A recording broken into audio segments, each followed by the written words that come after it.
আপনারা হতাশ হবেন না যে শেষ 2 বছর মিলে তারা এই কয়টা উইকেট নেন? শেষ 2 বছর তারা সব ম্যাচ খেলেননি। ব্যাটে বলে বাংলাদেশের সেরা পারফর্মার কারা? বিশেষ করে শেষ 2 বছরের পরিসংখ্যান যদি আমরা দেখি, শুরুতে একটু ব্যাটারদের প্রসঙ্গে আসি। মাহফুজ, আপনি দেখেন যে মুশফিকুর রহিম, যে নামটা নিয়ে অনেক বেশি আলোচনা হয়, 100-র বেশি টেস্ট তার নামের সঙ্গে 1000-এর বেশি রান করেছেন।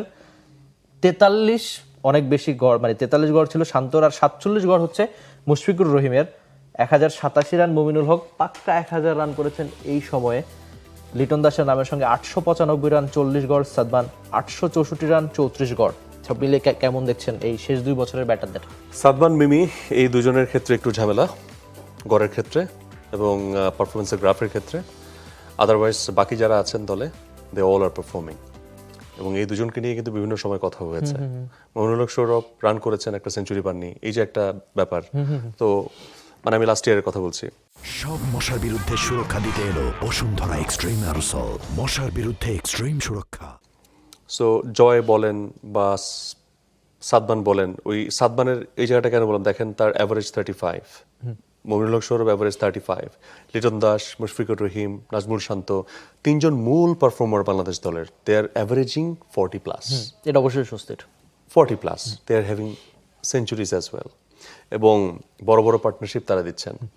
সো সেই জায়গা থেকে স্ট্যাবিলিটি এবং রেজিলিয়েন্স সম্ভবত মমিনুল হক সৌরভ এবং সাদমান দুজন কিছুটা প্রশ্নের সামনে আছেন। ওই জায়গাটা তারা আসলে কতটুকু রিকভার করতে পারবেন, নাকি ভবিষ্যতে তাদেরকেও রিপ্লেসমেন্টের কথা চিন্তা করবে বোর্ড, সেটাই দেখার বিষয়। তবে মমিনুল হক সৌরভ টেস্ট ক্রিকেটে যতটা পথ পাড়ি দিয়েছেন, সম্ভবত টিম ম্যানেজমেন্ট তাকে আরও অনেক সময় দিতে চাইবে, অ্যাজ ওয়েল এজ সাদমান। তবে সাদমান তো ইতিমধ্যেই রিপ্লেসমেন্ট কি জিনিস সেটা তিনি দেখে ফেলেছেন।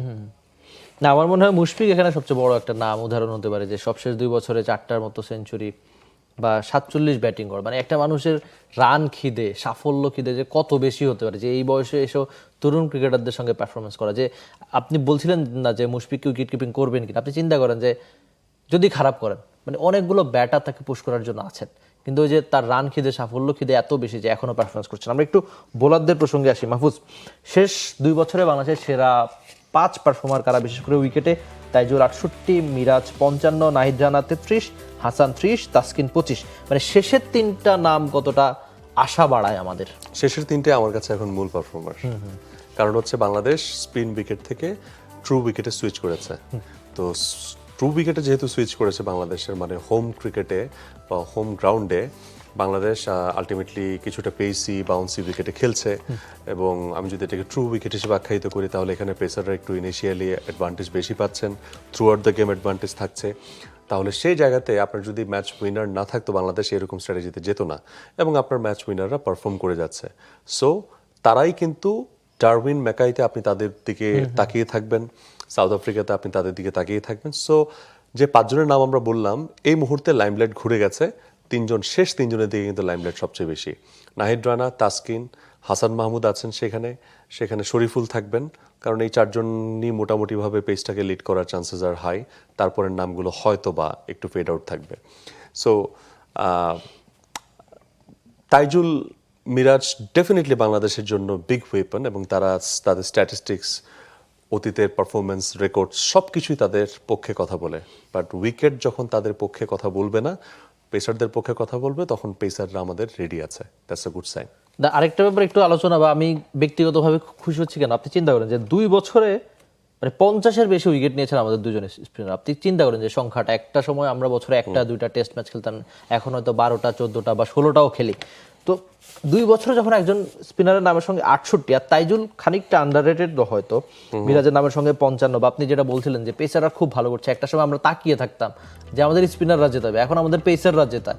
তো হারারেতে এই উইকেটে তো পেসাররা রীতিমতো জিম্বাবুয়ের সঙ্গে খুব বেশি বাড়াবাড়ি বললে শব্দটা ছেলে খেলা বলা হবে, কি সম্ভব কিনা আমাদের পেসাররা করতে পারবে কিনা। বিশেষ করে হাসানের কাউন্টির পারফরমেন্স যেভাবে তিনি 2 ম্যাচে খুব ভালো করেছেন, একটা ইনিংসে 6 উইকেট নিয়েছেন, একটু আশা তো বাড়াবে। শেষের 3 জন বোলারই খেললে ছেলে খেলা করতে পারতো, যেহেতু নাই নাহিদ রানা নাই 11-এ, তাসকিন নাই, হাসান মাহমুদ থাকছেন, তার সাথে তার সঙ্গী হচ্ছে খালেদ এবং এবাদত। তার রিদমে ফিরতে অনেক সময় লাগছে। এবাদত যখন খুব ভালো রিদমে ছিলেন, যখন তিনি ইনজুর্ড হলেন, তার আগে আপনার নিশ্চয়ই মনে আছে মাউন্ট মঙ্গানুইতে তিনি একাই তো ভিত কাঁপিয়ে দিয়েছিলেন, এবং ওই সময়টাতে তার হাইয়েস্ট ক্লিক ছিল 149.6 so far I can recall.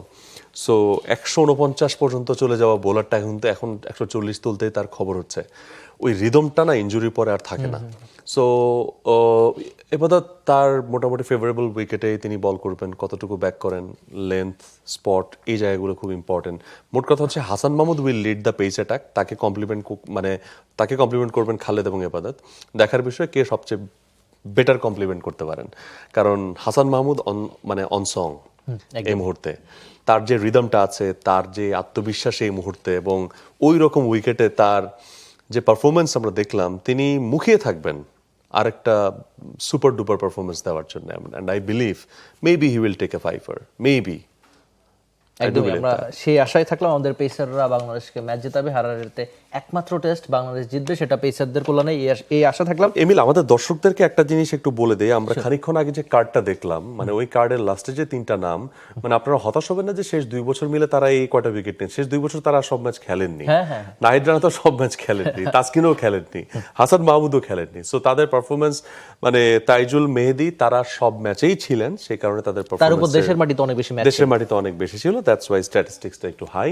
আর বাকি যে 3টা নাম দেখছেন, তারাও যদি রেগুলার খেলতো, আই গেস 50 ক্রস করে ফেলতো। For more updates, subscribe to our YouTube channel and click on the bell icon. Follow us on Facebook and Instagram. Download T-Sports app to enjoy exciting games and highlights. Visit tsports.com.